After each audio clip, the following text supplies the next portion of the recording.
Jannik Sinner is already certain to remain ATP number 1 even at the end of the Australian Open 2025, the first slam of the new season in which he will be called to defend the trophy and 2,000 points.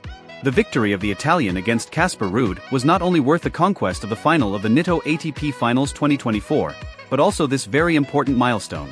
The gap between the ATP number 1, Alexander Zverev, and Carlos Alcaraz, is so wide that the 23-year-old will be able to keep the throne of the men's ranking for at least another 2 months. Looking at the ATP ranking, Sinner has a chance of closing with almost 4,000 points of advantage over the German, and a figure close to 5,000 compared to the Spaniard.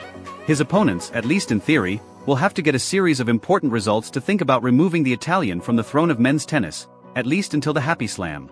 Jannik would remain the leader of men's tennis even if he were not to take to the court in Melbourne. To be clear, if the doping ban were to arrive following the WASA appeal presented to CAS and which would prevent the Italian from playing for a few months, Sinner would be no. 1 even after the Australian Open.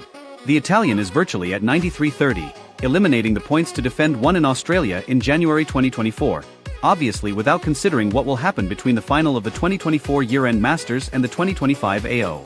The threshold is already unreachable by Zverev, the number 2 at the moment, even if he were to win everything. The German, now at 79-15, will lose the 335 of the 2024 United Cup and the 800 of the Slam semi-final in Australia. At the beginning of January, Zverev will play the United Cup again, where he can reach a maximum of 500 points, and then the Australian Open, 2,000.